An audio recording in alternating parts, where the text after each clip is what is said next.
अमरावती शहरातील जय भोले कॉलनीमध्ये राहत असलेल्या व आरोग्य विभागात कम्युनिटी हेल्थ ऑफिसर या पदावर कार्यरत असलेल्या शुभांगी तायवाडे या महिलेनं पती व सासरच्या लोकांच्या जाचाला कंटाळून 4 दिवसापूर्वी गळफास लावून आत्महत्या केली होती। मात्र मृतक शुभांगीला एक 3 वर्षाची मुलगी व एक 11 महिन्यांची मुलगी आहे। शुभांगीच्या मृत्यूने दोन्ही मुली या पोरक्या झाल्यात, कारण आई मृत पावली तर वडील पोलीस स्टेशनच्या जेलमध्ये बंद आहे। अमरावतीतील बेलपुरामध्ये मृतक शुभांगीच्या आई वडील बहीण व लहान मुलींचा सांत्वन करण्यासाठी माजी मंत्री काँग्रेस नेत्या यशोमती ठाकूर गेल्या होत्या।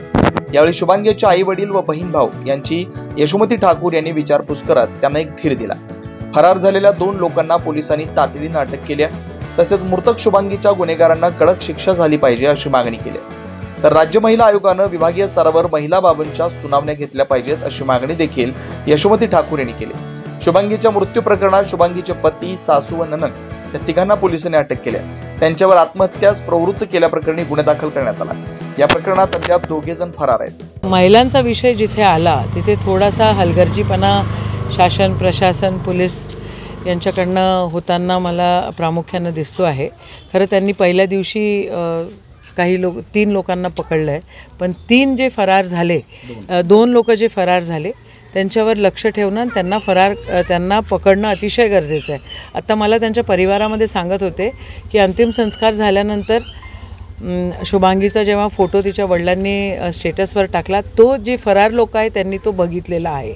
याचा अर्थ असा आहे की पोलिसांनी त्याचं व्यवस्थित सर्वे करून जे काय CDR वगैरे बोलवून त्या लोकांना इझिली ट्रॅक करू शकतात, ते ट्रॅक झाले पाहिजे आणि ते पकडण्यात आले पाहिजे।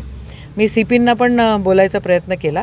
आता विषय असा आहे की अतिशय गंभीर बाब अशा सगळ्याकडनं महाराष्ट्राच्या कानाकोपऱ्यातून येत आहेत। महिला आयोगानं डिव्हिजनल लेवलवर सुनावणी घेणं अतिशय गरजेचं आहे। डिव्हिजनल लेवलचे ऑफिसेस त्या ठिकाणी ॲक्टिवेट होणं अतिशय गरजेचं आहे, जे होत नाही आहे। आपल्याला जर या सगळ्या गोष्टी कंट्रोल करायच्या असतील तर मोठ्या मोठ्या घोषणा करून आणि लाडकी बहिणीचे आम्ही बाबा पैसे देतो हे करून तुम्ही महिलांचं संरक्षण करू शकत नाही।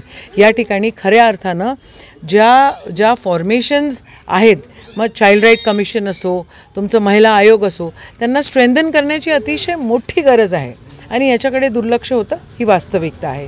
शुभांगी तायवाडेचे जे कोणी गुन्हेगार आहे त्यांना कडक शिक्षा झाली पाहिजे अशी आमची सगळ्यांची मागणी आहे। अशाच वेगवान घडामोडी पाहण्यासाठी आमच्या चॅनलला लाईक व सबस्क्राईब करायला विसरू नका।